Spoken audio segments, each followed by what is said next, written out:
Hello and welcome to the OXM Report. My name is Matt Lees from Official Xbox Magazine, and this week we're looking at Syndicate. It may not be a 1990s PC game anymore, but it actually looks quite fun.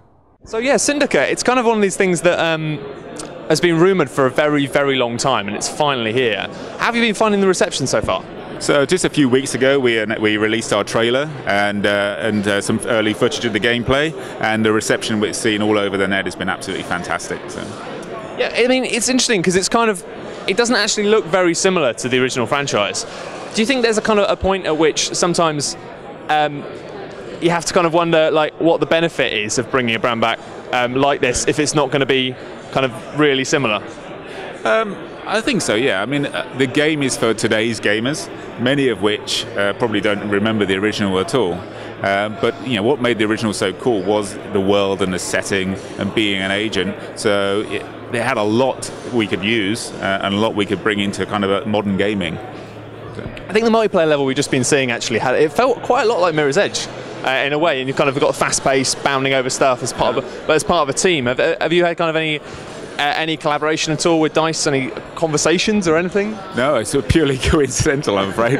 I think there's 3 agents at play in the co-op game. Sorry, 3 syndicates at play in the co-op game, and each one has a different culture.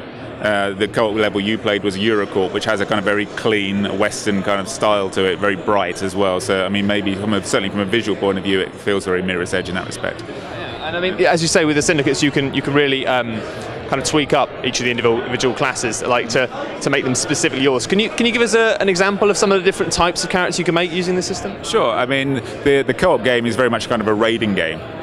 So as you progress through and you develop your agent, you rip technology from the heads of opposing bosses, and then you research that technology. And that gives you new breach applications and new weapons and upgrades to your weapons. So depending on what kind of role you want to play, if you want to be a kind of a sniper support guy and want to hang back, then you want to kind of invest and kind of get all your technology in that kind of area. And you load out your agent as you go into the missions. So a team of 4 agents obviously is best suited if a good diverse mix of support, assault, special ops, and so on.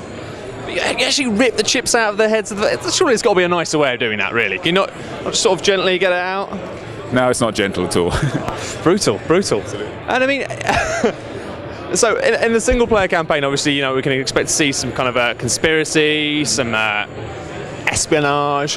Do you think at the moment it's kind of a good time with this? Obviously, we just had Deus Ex Human Revolution. That's done really well. Kind of feels like the time is right for Cyberpunk to make its full resurgence. It absolutely feels like that, doesn't it? I think our story is kind of a world where corporations are taking over and governments are becoming less and less kind of influential and powerful. It feels very real and very credible. I'd hate to think it will actually happen, but you know, who knows? Especially if they're going to start ripping my head off and taking bits out of it. That's not the sort of thing I'm for. So when's Syndicate out again?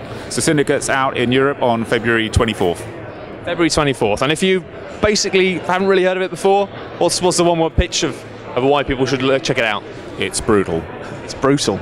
Simple.